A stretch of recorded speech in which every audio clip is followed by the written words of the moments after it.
Bonjour à tous, ici Pascal Bécache, Digital Pharma Lab. On est très content de vous recevoir aujourd'hui au webinaire sur l'intelligence artificielle, la generative AI, comme on dit, l'intelligence artificielle générative. Et est-ce que l'intelligence artificielle générative va-t-elle changer, révolutionner la visite médicale et la relation entre les laboratoires pharmaceutique et de dispositifs médicaux et les prescripteurs, les médecins, les professionnels de santé. C'est un sujet qui vient de s'imposer puisque l'IA générative est tombée finalement dans le domaine public depuis peu. Ça fait maintenant 9 mois qu'on en parle de façon très large dans toutes les entreprises. Évidemment, le domaine de la santé et des industries de santé n'y échappe pas.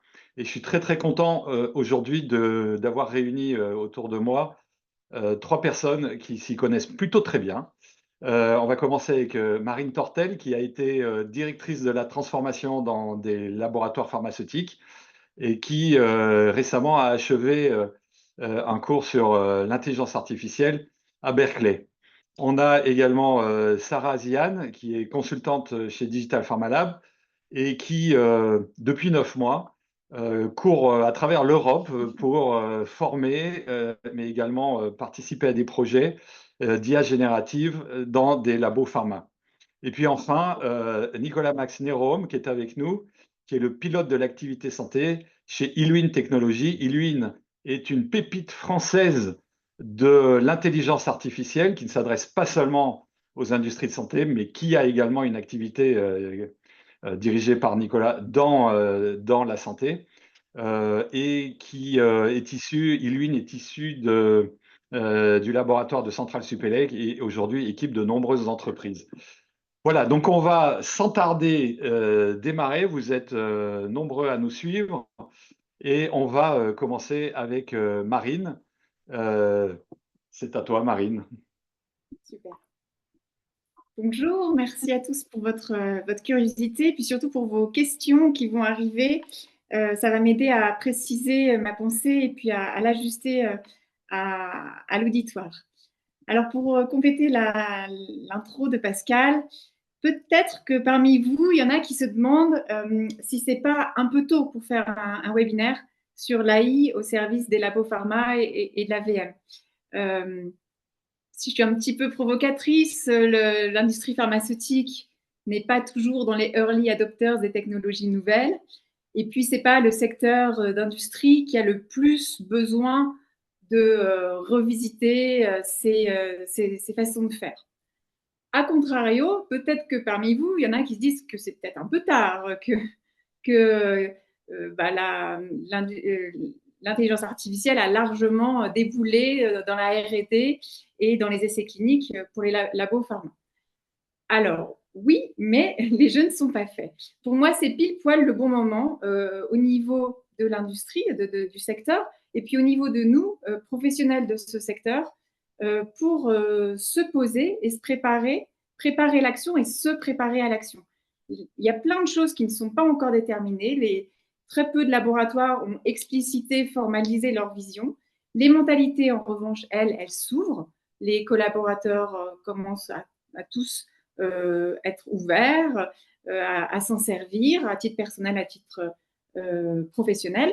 Et puis, les technologies sont prêtes. L'écosystème autour des labos, des consultants, des prestataires, des startups, tout ça, c'est prêt.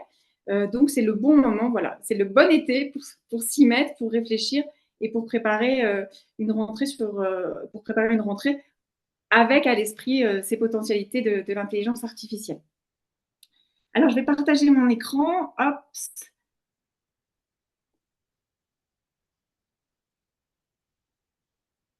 Voilà. Et je vais mettre un plein écran. Est-ce que c'est bien pour vous? C'est parfait, merci. Super.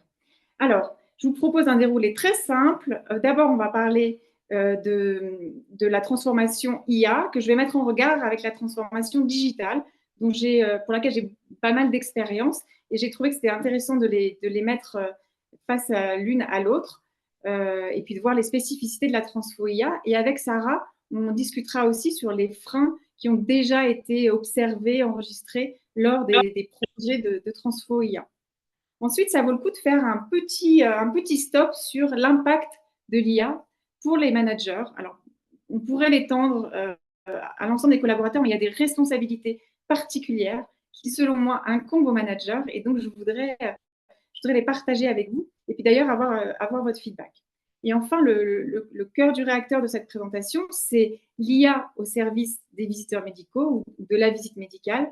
Et là aussi, j'espère pouvoir confirmer certaines de vos intuitions et puis peut-être en décaler d'autres, voilà, en fonction de ma propre expérience. Alors, pour se lancer, je voudrais faire vraiment une petite parenthèse pour tous ceux qui n'ont pas encore plongé la tête dans l'IA. Je sais qu'il y en a et c'est OK. Voilà, vous entendez parler de LLM, de Generative AI, de réseaux de neurones, de machine learning. Tous ces termes importent peu à ce stade. Ce dont il faut que vous soyez bien convaincus, en revanche, c'est que l'IA est là, elle est performante, elle imite notre propre intelligence, tout en allant souvent, dans plein de situations, dans plein de cas d'usage, beaucoup plus vite et beaucoup plus loin.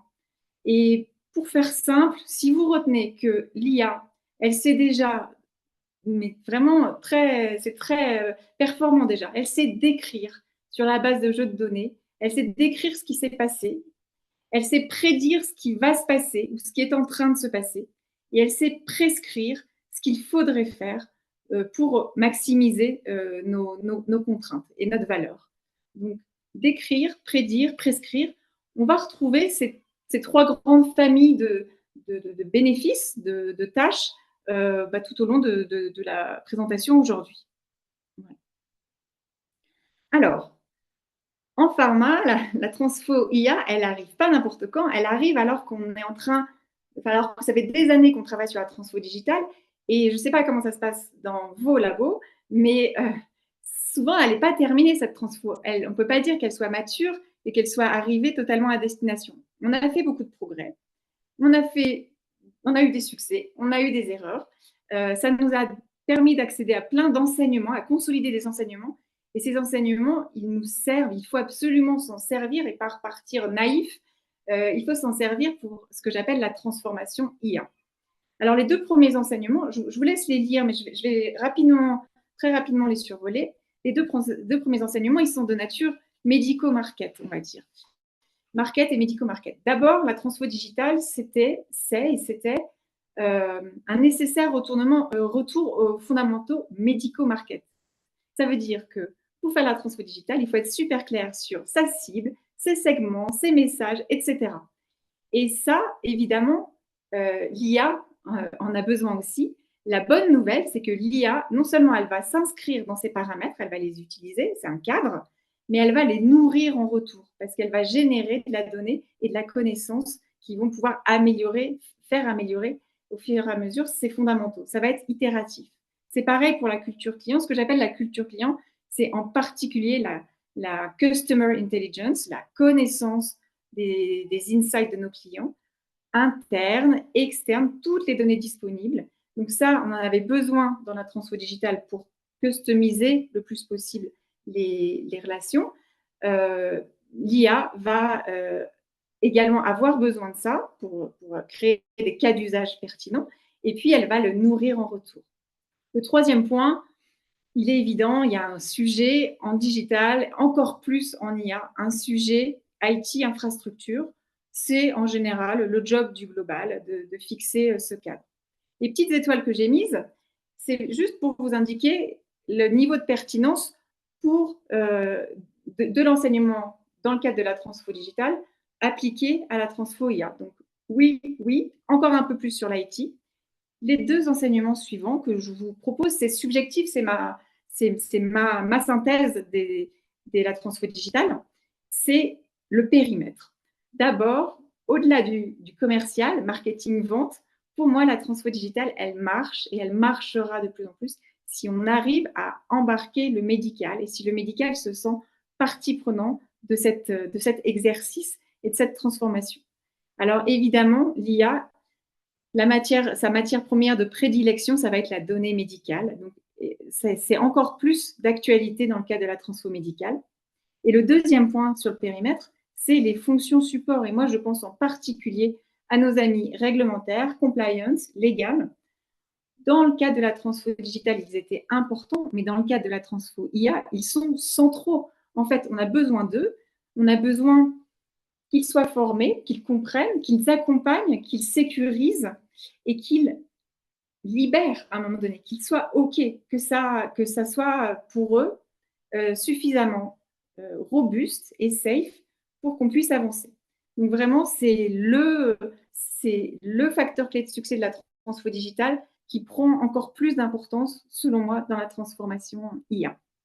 Et le dernier, bon, c'est le chouchou de tous ceux qui aiment les approches pragmatiques et terre à terre. Dans le digital, c'était vraiment utile de s'autoriser, hein, d'avoir ce lâcher-prise et de se dire « je paye pour voir » dans certaines situations. Je le fais bien, mais je suis prête à ce que ça ne fonctionne pas super, pas complètement. Donc, test and learn en IA, surtout au démarrage, quand on est encore tous en apprentissage, on monte la pente là progressivement, on va avoir grand bénéfice à s'autoriser cette approche. Je sais que ce n'est pas si simple à dire. Dans les labos, on a une forte culture de la performance, de l'efficience, mais ça fait partie, pour moi, du chemin pour trouver des use cases pertinents. Voilà. Alors, OK, la transfo IA, elle s'inscrit dans le prolongement. On peut capitaliser sur les enseignements de la transfo digitale, mais elle a quand même des particularités, évidemment. C'est une nouvelle dimension. Alors, mon conseil, pour faire très simple, c'est ouvrons les chakras. Il faut un peu lâcher prise. Il faut en même temps lâcher prise et s'accrocher.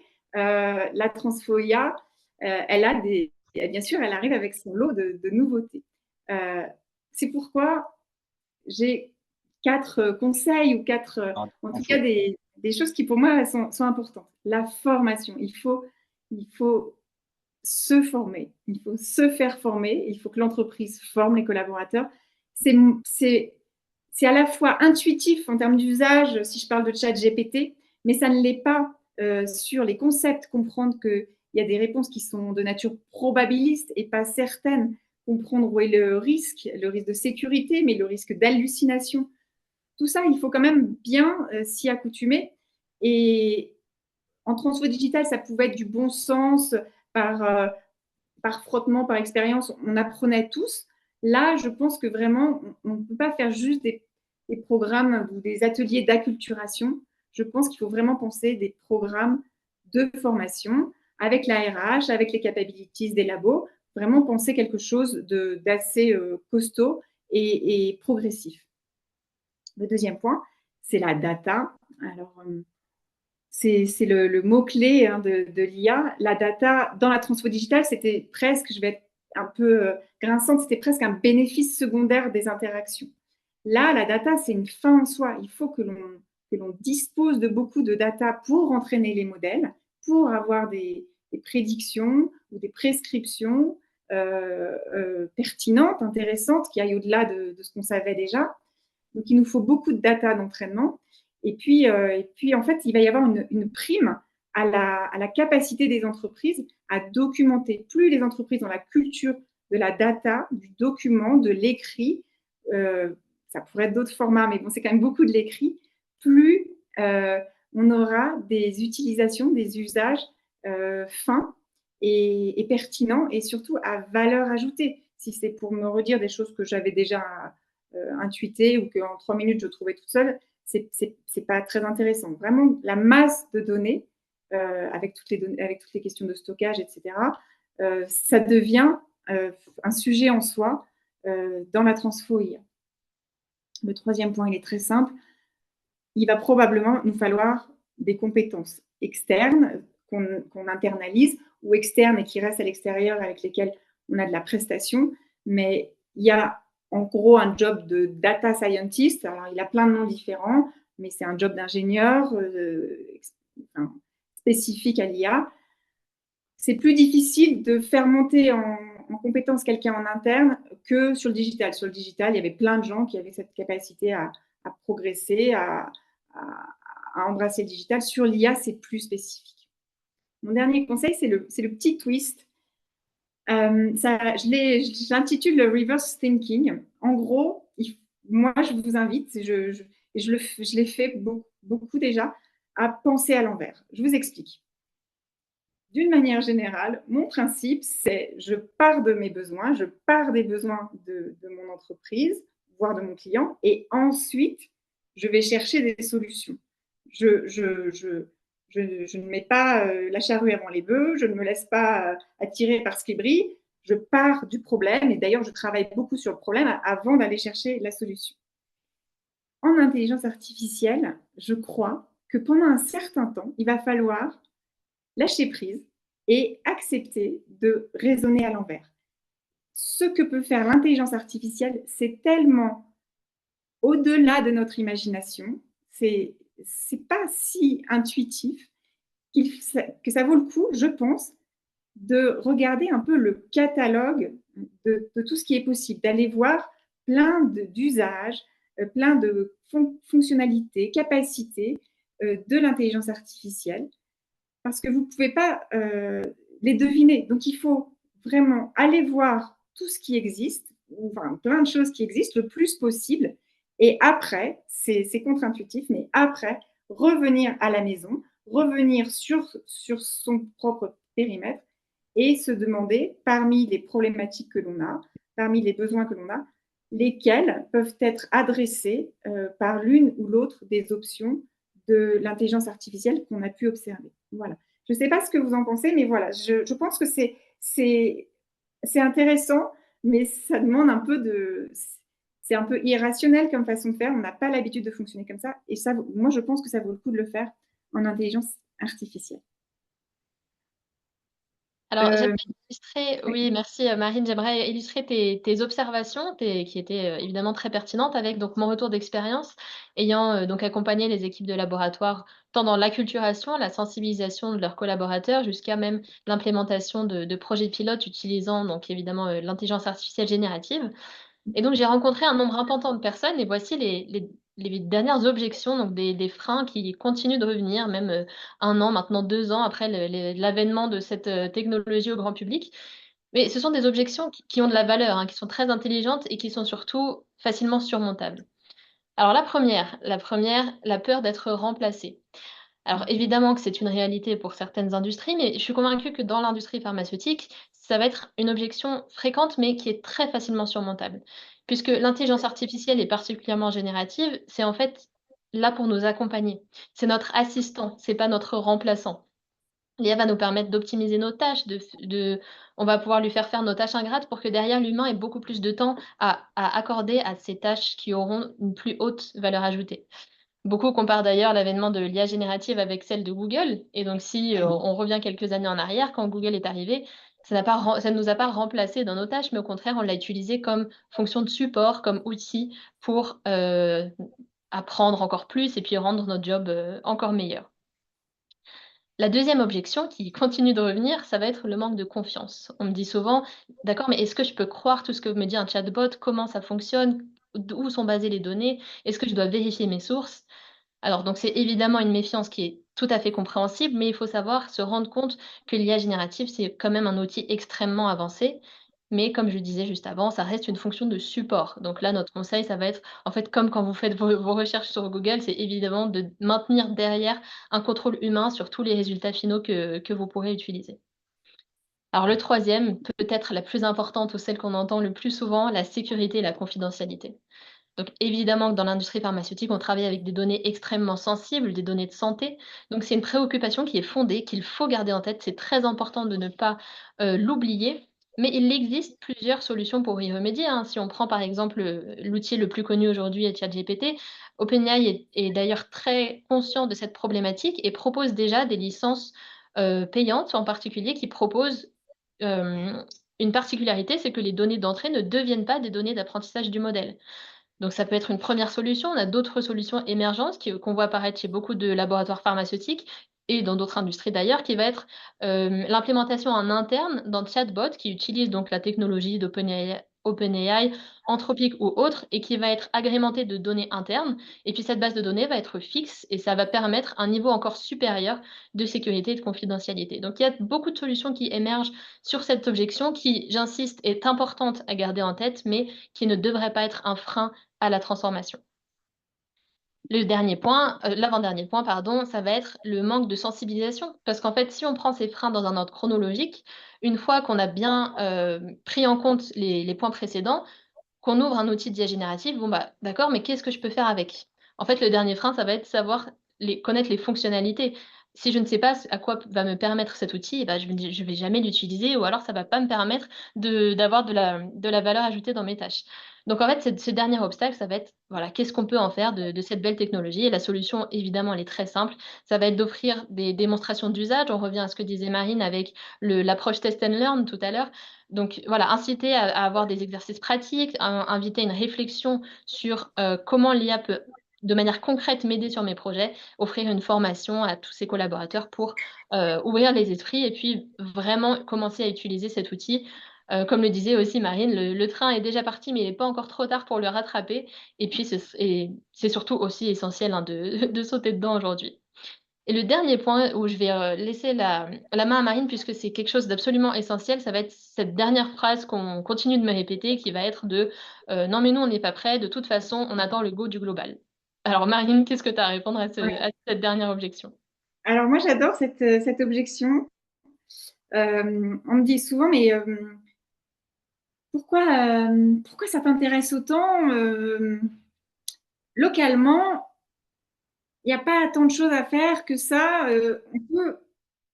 On doit attendre que le global définisse la ligne stratégique et définisse les cas d'usage, en gros. Et comme il y a des gens très intelligents qui m'ont dit cette phrase, elle m'a beaucoup travaillé et j'ai beaucoup challengé mon intuition. Parce que moi, mon intuition qui est devenue une conviction, c'est qu'on a tout intérêt euh, dans les filiales locales euh, à se préoccuper individuellement, collectivement, de l'intelligence artificielle. Et je crois que les deux points de vue, en fait, coexistent. C'est tout à fait le job du global de pouler les moyens nécessaires en termes d'IA, parce que c'est sûr, c'est très coûteux en termes de ressources humaines, de compétences, d'argent, et puis d'énergie enfin, pas déployer, à designer la vision stratégique. Quel est le niveau d'ambition qu'on a? Où est-ce qu'on veut aller? En combien de temps? Est-ce que ça va être juste de l'efficience? Est-ce que ça va être également dans l'interaction avec les professionnels de santé? Est-ce qu'on veut faire de l'inno avec des startups? Voilà, tout ça, c'est des choses qui appartiennent au global, évidemment, voilà, qui sont au cœur du rôle du global. Et donc, ça peut prendre encore un peu de temps, c'est vrai. Certains sont prêts, quasi prêts, d'autres en train de se préparer. Mais nous, localement, surtout quand on est une grosse filiale, on a vraiment tout intérêt, et ça, c'est à moindre coût, en tout cas financier, de faire plusieurs choses. D'abord, de préparer le terrain humain. Et ça, je crois que tous les labos ont commencé à faire des ateliers ou moments, oui, des workshops d'acculturation pour présenter les opportunités, mais aussi peut-être pour baisser le niveau d'inquiétude. Donc, préparer le terrain humain, c'est commencer à transmettre la culture, mais ça peut être aussi commencer à former. Et puis, désamorcer les inquiétudes, les freins dont parlait Sarah juste avant. Évidemment, le premier frein, c'est mais ça va me remplacer. Alors, ça dépend où on est, dans quel poste dans le laboratoire, mais il y a des endroits où c'est particulièrement légitime d'être inquiet, et c'est bon signe. C'est signe que les personnes ont compris à quoi servait l'intelligence artificielle. Donc, c'est peut-être l'opportunité, par exemple. Je connais un laboratoire avec qui je discutais la semaine dernière qui me disait, bah, nous, on a parlé de qualité de vie au travail. C'est une notion très intéressante. Ça peut être autre chose, mais dire, il y a des tâches qui vont aller plus vite. Vous pouvez dire après, comme ces tâches-là, elles vont être faites plus vite, tu vas pouvoir te concentrer sur d'autres aspects, peut-être plus stratégiques. C'est une possibilité. Ou il y a des tâches qui vont aller plus vite, tu vas juste sortir un peu plus tôt le soir. Ça tombe bien, on cherchait un levier. Voilà. Je ne dis pas qu'il y a un discours meilleur qu'un autre. Je dis juste que c'est l'occasion, notamment avec la RH, mais bien sûr avec tout le comité de direction, de se poser ces questions-là et de gérer les aspects humains en amont, voilà, dès maintenant. Alors, Le deuxième point. oui, Marine, désolé, comme il faut qu'on avance et je sais que on doit finir à 13h Oui, pile. Je crois que tu as encore beaucoup de choses à dire, donc on attend oui. avec beaucoup Très d'intérêt vite. La primauté du global, le terrain humain, les data, stocker de la data, avoir de la data clean, et puis lever la main pour les pilotes. C'est toujours tellement mieux quand on peut associer un marché avec les projets du global, et tant qu'à faire, autant que ce soit la France. Alors, avant de passer à la question suivante, on a une question ici. Qu'attend notre client, c'est-à-dire le prescripteur, hein, de l'utilisation en visite médicale de l'IA? Alors, je crois que ça vient maintenant, donc il va falloir, je pense que tu On vas va y y répondre. venir vite. En Voilà. Et amont, on comment attend la valeur voyez-vous, ajoutée. Pardon. voilà, comment voyez-vous le changement dans la relation personnalisée avec l'arrivée de l'IA? Donc, je pense que ça arrive dans la partie que tu vas Alors, pas démarrer. celle-ci, mais du coup, je vais aller vite sur celle-ci. C'est bien en partie 3 et j'y arrive dans 3 minutes. Un zoom sur IA et manager. Je vous montre une petite image juste pour visualiser. Il y a deux pôles qui sont pas bons. Il y a le pôle du déni de la réalité, l'IA n'existe pas, l'IA ne passera pas par moi, et le pôle du techno-optimisme qui est c'est merveilleux, c'est safe et il faut y aller à fond. Bon, évidemment, on a envie d'être entre ces deux pôles. C'est à chacun de décider, c'est notre responsabilité individuelle, de collaborateur, de manager, de leader, de définir où est-ce qu'il va être et probablement l'entreprise à laquelle on appartient va un petit peu nous aider à fixer le curseur, plutôt au milieu, plutôt ambitieux. Voilà, ça c'est quelque chose qu'il faut avoir en tête. On est tous en train de se poser cette question personnelle. Ma conviction, je vous ai mis ce livre qui est bien de Cécile Dejoux, mais j'aime bien cette accroche, ce sera l'IA et moi. C'est inutile de résister et c'est inutile de se sentir absolument menacé. Il va falloir blender. Et cette phrase, on la retrouve régulièrement dans les discussions. Vous et moi, on ne va pas perdre notre emploi au profit d'une IA, mais c'est possible, c'est plus possible qu'on le perde, notre job, au profit de quelqu'un qui saura s'en servir. Voilà. Et donc, c'est ni noir ni blanc. Il faut s'en emparer et chaque entreprise, chaque codir doit se poser la question de comment je crée les conditions pour que chacun des collaborateurs soit en capacité de s'équiper et de s'armer. Très rapidement, les managers, ils vont avoir évidemment des cas d'usage à mettre en place, etc. Mais ils ont des tâches nouvelles. Il faut qu'ils se forment, c'est très important. Il faut qu'ils pensent les impacts sur chaque job desk, c'est-à-dire il y a des tâches qui vont être automatisées, par exemple. Moi, quel impact ça a, sur quoi je repositionne le collaborateur si je le repositionne. Il faut l'accompagner, il faut le penser, il faut l'expliciter, il faut mettre à jour les job desks. 3, il va falloir atténuer des déséquilibres. Je n'ai pas le temps d'expliciter, mais l'IA, ça crée du stress numérique, ça peut créer du stress numérique, ça peut créer une crise existentielle. Est-ce que je suis encore utile? À quoi je sers? Etc. Voilà, donc ça, il faut le gérer, ça n'est pas anodin. Et enfin, pour certains des managers qui sont proches du business, il faut se mettre en mesure, enfin se préparer à être en mesure de converser avec les pros de l'IA et de la data. Je demande à personne et je ne vais pas moi-même être data scientist, non. Mais il faut que je sois capable de discuter avec eux des paramètres, des datasets, des biais, des options, parce que ce n'est pas aux data scientists, ce n'est pas aux ingénieurs de prendre ces options. Il y a trop d'impact en termes de fiabilité, de sécurité et d'éthique. Alors, on en arrive à la partie sur IA et VM. Il y a une opportunité formidable pour la VM, selon moi, et ce n'est pas forcément celle que j'entends le plus.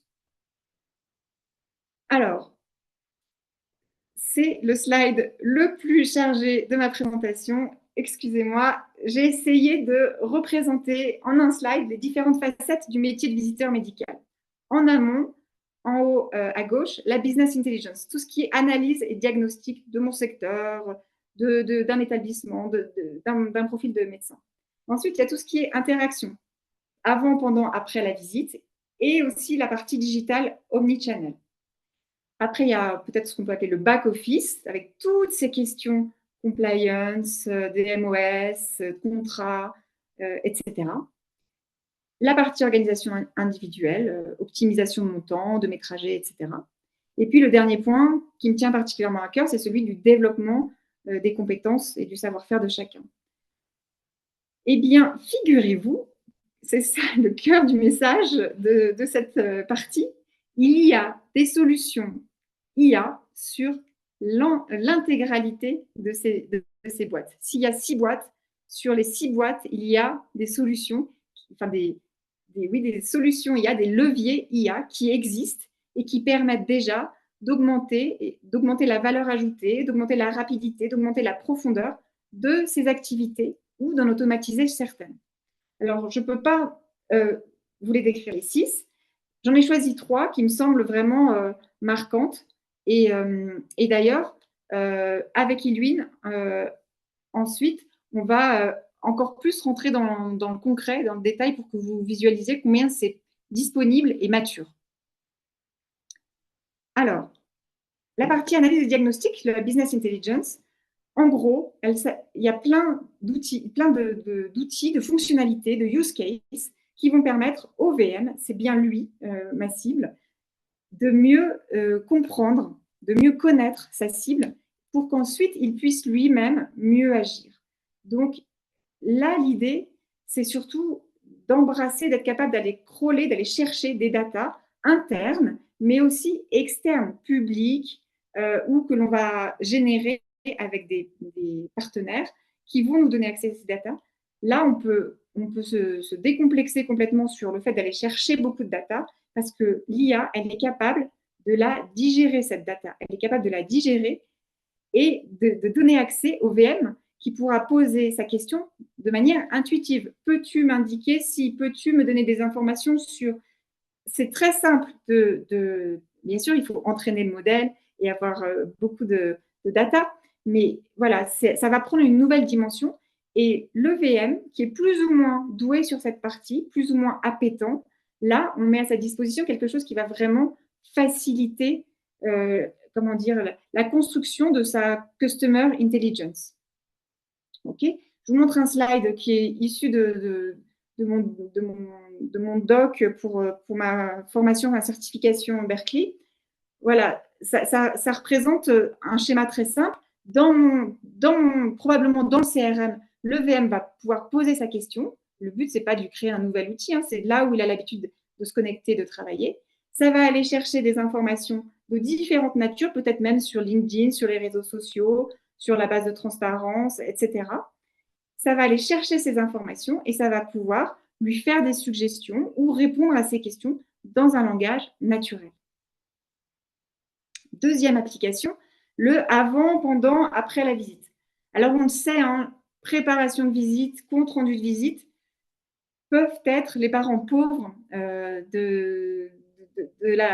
du processus.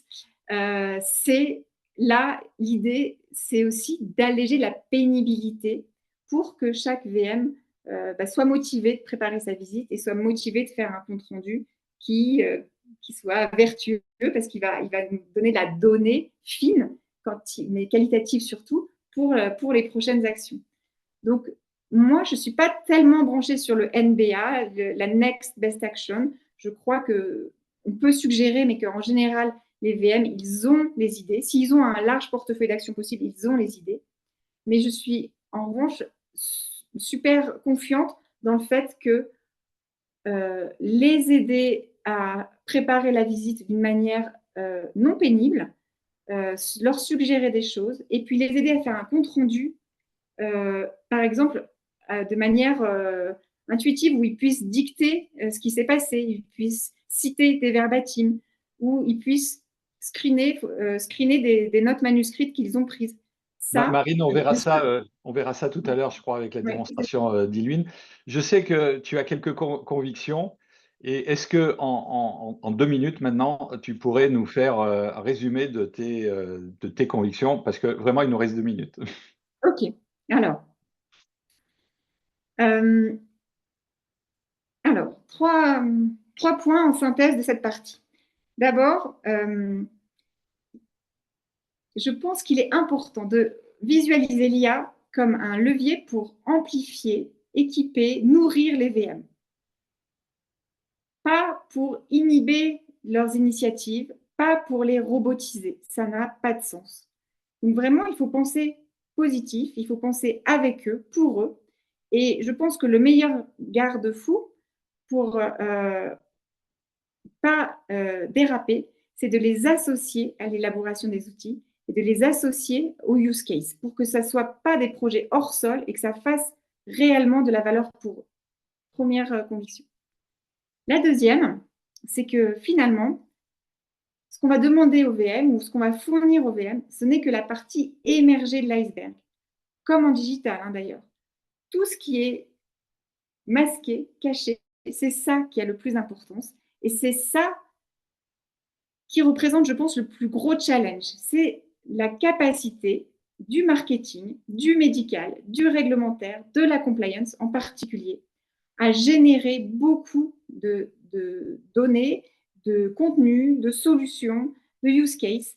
C'est à eux de vraiment progresser, continuer à progresser pour que, in fine, ce que les VM puissent proposer comme service ou comme contenu, ce qu'ils puissent activer, que tout ça, ça ait de la valeur. Si on fait des gros systèmes de machine learning pour que, in fine, les contenus soient un peu tous les mêmes, par exemple, et ne puissent pas être customisés par profil de client, bah, ça n'a pas de sens. C'est beaucoup d'énergie pour pas grand-chose. Et donc, si on réussit à faire ça, qui est dans le prolongement de la transfo digitale, la professionnalisation des équipes marketing, médicales et du cadre réglementaire compliance, alors la transfoia, elle va avoir le pouvoir non seulement d'augmenter chaque VM, mais d'ouvrir, si on est un petit peu emphatique, un petit peu lyrique, un nouvel âge d'or pour la visite médicale, tout simplement parce qu'elle va driver, elle va conduire à plus de valeur ajoutée pour les médecins. Et c'est ça, d'ailleurs, c'était la question tout à l'heure, et c'est la bonne question. C'est ça que les médecins attendent. Ils veulent du relationnel, ok, mais ils veulent de la valeur ajoutée, que le temps passé avec un VM leur apporte beaucoup de choses. Et la transfoia, si elle est bien faite, si elle est profonde, elle va permettre ça. Voilà. Un grand merci Marine pour tes insights extrêmement pertinents venant de ton expertise en transformation digitale. Alors, ce qu'on retient aujourd'hui, c'est vraiment cette idée d'abord de curseur pour les managers. Et d'ailleurs, on vous invite tous, vous qui nous regardez, à avoir cette réflexion sur votre propre positionnement. Et puis, Marine, on a aussi bien entendu ta conviction que l'IA va booster les VM, la VM, si et seulement si on réussit à relever tous ces challenges médicaux, marketing, réglementaires. Et d'ailleurs, on a un petit sondage qui va s'afficher pour vous tous qui nous écoutez, qui nous regardez. Alors, quelle est votre conviction quant à l'impact de l'IA sur la VM? On vous laisse répondre pendant que notre ami Nicolas de Illuin prépare sa démonstration.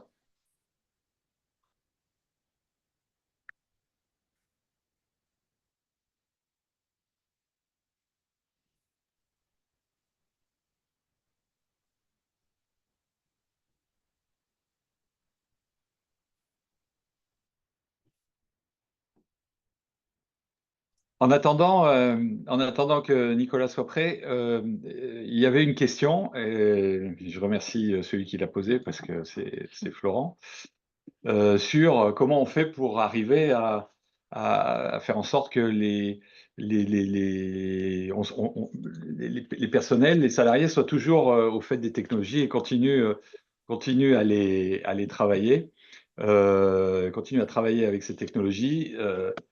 sans que ces compétences soient périmées avant même d'être mises en place, quoi. Et alors, première petite réponse, puis Marine, si tu as une idée, avec plaisir. Première petite réponse, finalement, si la technologie qui va évoluer, hein, c'est certain, mais amène de la productivité et de l'intérêt pour les salariés, eh ben, je pense qu'une fois que le pli est pris, les technologies vont évoluer, mais les salariés utiliseront la technologie parce qu'ils verront l'intérêt que ça apporte. Et toute proportion gardée, je fais parallèle avec l'introduction, par exemple, de la messagerie électronique, hein. Imaginez-vous, c'est difficile à imaginer qu'il y a eu des entreprises qui, il y a 30 ans, n'avaient pas de messagerie électronique. Et tout à coup, on a mis entre les mains des employés une messagerie électronique et vu l'intérêt que ça a apporté, vu le gain de productivité immense que ça a apporté, ben, tout le monde s'y est mis, malgré l'évolution de ces messageries électroniques. Toute proportion gardée, bien sûr. Et évidemment, Florent, si tu as d'autres idées, on est preneur. Moi, j'ajouterais juste deux mots-clés, pardon. Euh, Succès et plaisir. C'est-à-dire que si ça entraîne des petits succès, hein, plein de petits succès, des petits pas successful et aussi du plaisir, si c'est satisfaisant, si on trouve des premières applications, des premiers pilotes qui allègent la pénibilité ou sont enthousiasmants dans la créativité, on va enclencher une mécanique vertueuse qui facilitera le fait de pouvoir continuer à updater les logiciels de chacun. Alors, passons merci Marine, passons à Nicolas. Donc, Illumine Technologies, très belle pépite française, n'est-ce pas, Nicolas? Oui, bonjour à tous. Merci Pascal, merci à toute l'équipe Digital Pharma Lab pour l'invitation. Donc oui, je vais vous présenter donc très rapidement Illumine Technologies et ensuite je vais vous présenter deux démonstrations de nos produits qui pourront peut-être vous donner des idées sur des cas d'usage concrets au sein enfin notamment pour la partie VM. Donc, si je présente très rapidement Illumine Technologies, donc une slide très synthétique, mais donc l'idée, on est une scale-up française qui avons été créée en 2017 par des centraliens. Aujourd'hui, on est à peu près 100 personnes. Historiquement, notre volonté, c'était de mettre à disposition des outils d'IA de pointe au service de nos clients. Donc, c'est passé par, on va dire, toute une phase un peu de prestation de service. Cette prestation de service, au fur et à mesure de la récurrence des projets, elle s'est transformée en accélérateurs qui sont aujourd'hui des produits. On dispose aujourd'hui de 6 produits qui permettent de traiter de bout en bout le langage naturel, que ce soit du textuel, du documentaire ou du vocal.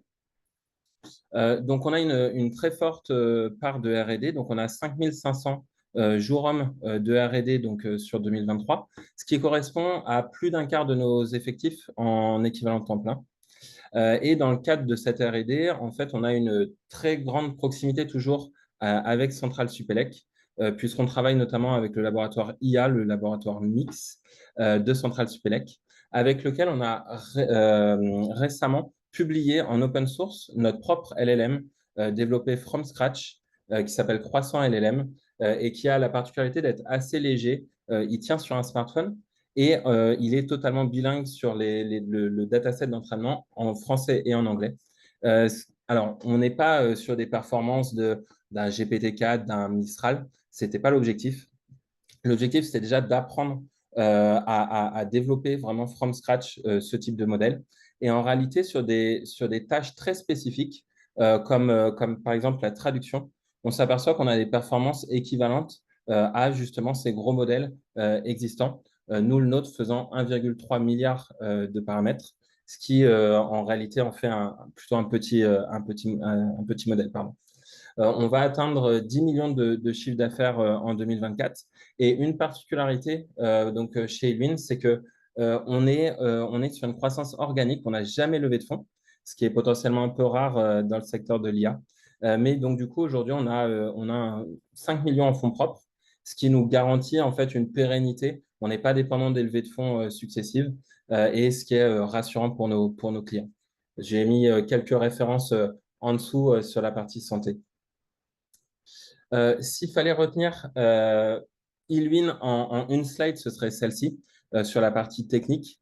Donc, on a donc 6 produits, je vous en ai parlé. Donc, on a Search, je vais revenir dessus. Donc, c'est un moteur de recherche en langage naturel.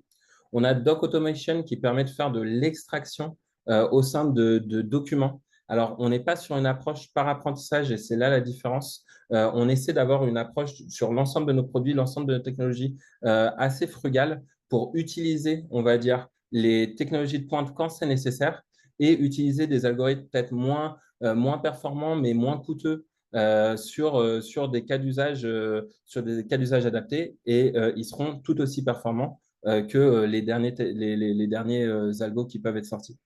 Donc là, on est vraiment sur une approche donc par règle où on va venir lire intégralement l'ensemble d'un document pour en extraire des informations pertinentes.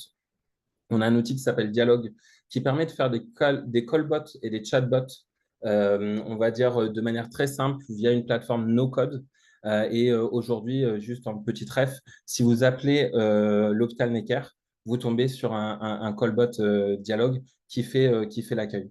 Et là, on a donc encore une fois cette dualité entre des technologies LLM et on va dire plus des arts de dialogue, donc vraiment quelque chose de très processé selon ce que l'on souhaite faire et selon ce que nous demande l'interlocuteur.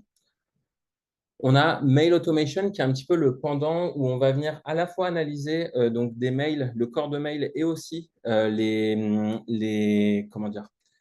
pièces jointes. Et ça va nous permettre de soit répondre automatiquement à des mails, soit faire une redirection vers une bonne personne, le bon service. Et potentiellement, sur ces redirections, on sait faire un template qui reste à valider par l'humain, mais pour orienter voilà, la réponse par rapport à notre compréhension de l'ensemble du mail qui a été reçu. On a Voice Parser, donc là, on est plus sur de l'analyse en temps réel d'une conversation ou d'un bilan qui peut être fait, mais j'en dis pas plus puisqu'on va revenir plus en détail après dessus. Et on a Speech Analyzer qui est plutôt sur d'analyse à froid de centaines de milliers d'heures de conversation où on va venir ressortir un certain nombre de statistiques telles que on sait faire du sentiment analysis, on va dire macro, comprendre quelles sont les intentions principales d'appel, comprendre aussi, par exemple, si les clients font du churn, quels sont les motifs de churn, etc. etc. Donc, comme je vous le disais, historiquement, on a une partie sur mesure. Elle reste toujours d'actualité et je ne rentre pas plus en détail aujourd'hui, mais voilà, on sait, on va dire, mettre à profit toute notre technologie d'IA et tout notre savoir-faire au profit de cas d'usage très spécifiques que nos clients peuvent avoir. Ici, je passe juste ici quelques secondes. Donc, en fait, c'est vraiment la partie R&D, donc nos modèles. Donc, on a des modèles open source qu'on vient fine-tuner. On a des modèles from scratch que l'on développe nous-mêmes, comme je le disais tout à l'heure. Et en fait, on a développé notre propre plateforme, qui est un orchestrateur. Et en fait, l'idée de cet orchestrateur, c'est d'appeler le bon modèle au bon moment pour pouvoir répondre à la bonne tâche et, comme je le disais, avec le maximum de frugalité possible. Si vous avez, par exemple, si nos clients ont des modèles existants, par exemple, ils ont une licence GPT-4, on sait venir connecter ces modèles-là à nos produits. L'idée n'étant pas de dupliquer le nombre de licences. Voilà. Et enfin, un petit mot sur nos process de déploiement. Donc, nous, en fait, on déploie soit on-premise, soit en cloud privé. On travaille beaucoup avec OVH en France. Mais on sait se placer dans des environnements HDS, notamment avec Adista. On travaille beaucoup avec Adista.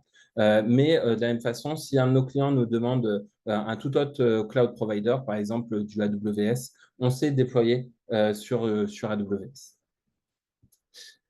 Donc, si je rentre un tout petit peu plus en détail sur deux technologies, donc je vais commencer par Voice Parser. Donc, l'idée de Voice Parser, comme je disais, c'est de capter en temps réel l'ensemble des informations pertinentes et l'objectif, donc sur une conversation, et l'objectif, c'est de remplir automatiquement un système d'information.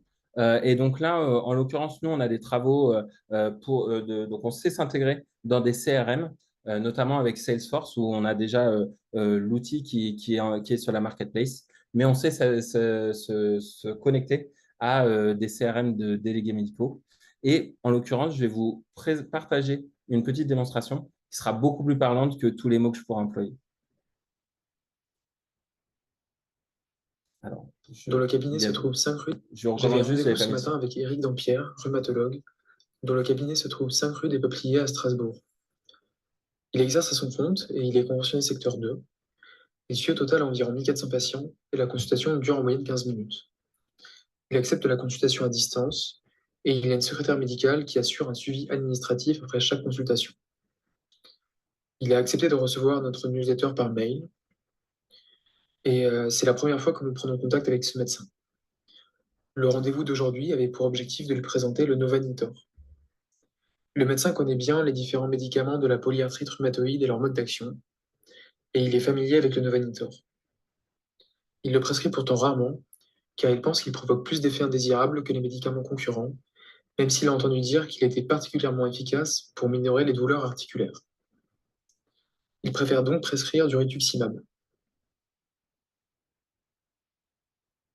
Suite aux chiffres que je lui ai présentés, il a été rassuré sur les effets indésirables. Cependant, il exprime des doutes concernant l'observance du Novanitor au vu de la posologie recommandée. Il n'est donc pas certain de l'utiliser. Il est preneur d'éléments d'information supplémentaires. Le mieux serait donc de lui adresser un mail de remerciement en lui joignant notre étude dans laquelle l'observance est quantifiée.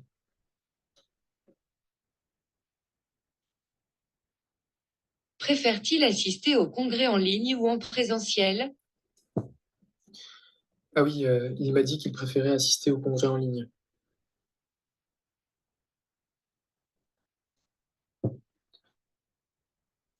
Génère-moi un résumé de ce compte-rendu.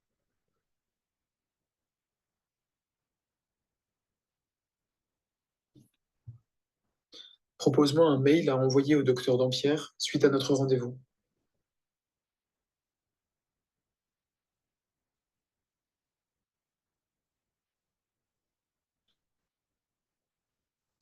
Voilà, et donc là, je reprends juste la main. Donc, l'idée, voilà, donc on a un discours qui est donc un bilan qui est fait suite à une visite. Et donc là, en fait, ce qu'on voit, c'est qu'on est capable de remplir donc vraiment en temps réel l'ensemble des informations pertinentes. On les capte. On voit que sur le côté gauche, on avait donc l'ensemble de la retranscription. Donc ensuite, sur cette retranscription-là, on vient capter les informations d'intérêt. Si l'ensemble des informations n'ont pas été transmises, on est capable de venir interroger, comme on a pu le voir, l'utilisateur pour pouvoir venir compléter, là en l'occurrence, ce CRM. Et on a bien sûr une phase de résumé de l'ensemble du discours qui a été formulé. Et là, en l'occurrence, on a une fonctionnalité supplémentaire dans le cadre d'un CRM qui est la création automatique d'un mail que l'on peut envoyer à la personne que l'on vient de rencontrer. Alors, excusez-moi, je remets juste le diaporama. Si je passe rapidement sur Search, donc l'idée de Search, en fait, on est sur un moteur de recherche en langage naturel. Donc, c'est-à-dire, pour faire très simple, on est sur du ChatGPT-like. La grande différence, c'est que pour limiter le phénomène d'hallucination dont parlait Marine tout à l'heure, on va plutôt contraindre le LLM à répondre sur un corpus documentaire. On va venir sourcer l'ensemble des réponses qui est apporté, ce qui est la deuxième différence avec ChatGPT. Et donc, en fait, un cas d'usage très concret, c'est typiquement du knowledge management sur lequel on va venir en fait amener de la valeur qui est donc, c'est-à-dire on a un corpus documentaire souvent très fourni et on va venir interroger pour extraire des informations on va dire capitaliser sur l'ensemble de ces documents qui ont pu être rédigés par le passé. Et donc, du coup, je vous propose de regarder une deuxième démo donc, de cet outil. Alors là, pour juste donner un petit peu de contexte avant de la lancer, on a intégré donc, en corpus documentaire l'ensemble des recommandations de la HAS. Et donc, on va venir interroger ces recommandations-là Donc là, on vient poser une question. Alors là, c'est sur le prélèvement d'organes. Donc, on a une réponse qui est générée. Cette réponse, elle est donc sourcée, comme je disais. On a les 1, 2, 3 qui apparaissent. Nous, on ressort aussi un certain nombre de sources qui sont pertinentes. Voilà, là, si on ouvre la source pour vérifier, on voit que dans l'ensemble du document, on a, on va dire, un surlignage qui est fait de la partie d'intérêt qui a permis de générer la réponse. Et là, ensuite, on sait conserver le contexte. Alors, ça va un petit peu vite. On sait conserver le contexte, c'est-à-dire qu'on n'a pas besoin Donc, si on veut spécifier pour la partie cœur, on n'a pas besoin de redonner le contexte sur le fait qu'on veut prélever un cœur, mais on va juste dire, bah voilà, et pour un cœur, comment ça se passe? Et l'outil va comprendre de lui-même qu'on est sur une transplantation d'un cœur et il va amener les informations complémentaires relatives au cœur. Ensuite, si on veut tout simplement partir sur un nouveau sujet, on crée une nouvelle conversation et là, on peut poser une nouvelle question sur un sujet qui, entre guillemets, n'a rien à voir dans le cadre, malgré tout, des recommandations de la HAS pour ce cas d'usage-là.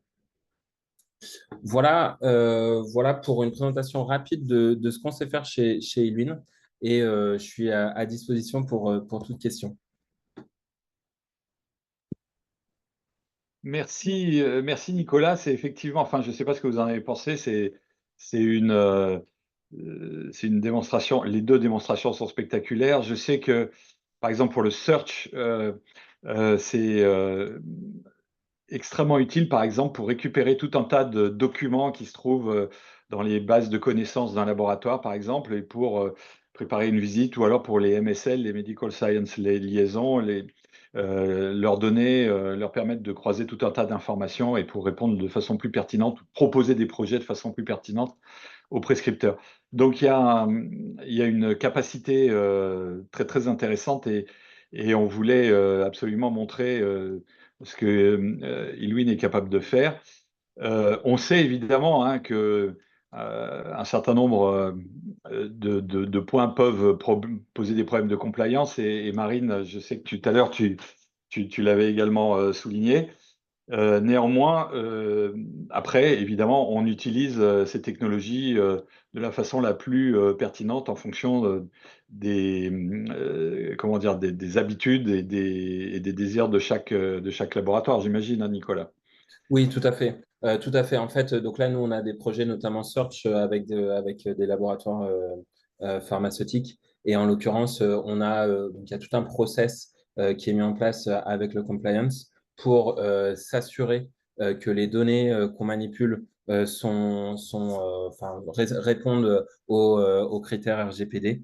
Et en plus de ça, donc nous, comme je disais, par notre capacité à s'intégrer soit dans un système d'information existant, soit vraiment sur du cloud, du cloud privé, pardon, on va s'adapter au mieux aux usages. C'est-à-dire que si on manipule des données, notamment des données personnelles, des données de santé, on va savoir s'adapter, se mettre dans le meilleur environnement possible, éventuellement déployer chez le client. Et vraiment, on s'adapte totalement aux exigences fixées par la compliance. Très bien, merci beaucoup. Deux dernières questions et puis après on conclura. Donc, quelqu'un nous demande pour des laboratoires qui n'ont pas une bonne maturité pour l'IA en général, recommandez-vous de déployer directement des solutions de GenAI au VM ou bien plutôt que de commencer par des solutions d'IA classiques? Écoutez, ça dépend. Moi, je vais me tourner vers Sarah. Qu'est-ce qui est le plus recommandable? Alors, évidemment. On a un peu tout vu, au fond. On a un peu tout vu. Après, de par le retour d'expérience qu'on peut avoir, il est important aussi de ne pas sauter les étapes. La première, la plus importante, ça va vraiment être l'acculturation, hein, des équipes, des collaborateurs, sensibiliser. Il y a beaucoup de travail de démystification aussi de l'IA générative. Comme je vous parlais des freins tout à l'heure, il y a beaucoup d'idées préconçues qui persistent. Donc, c'est vraiment important de commencer par cette étape-là avant d'aller déployer des si belles solutions comme celle d'eLwin, par exemple. Moi, je compléterai en disant que la partie NBA, c'est quand même très sophistiqué.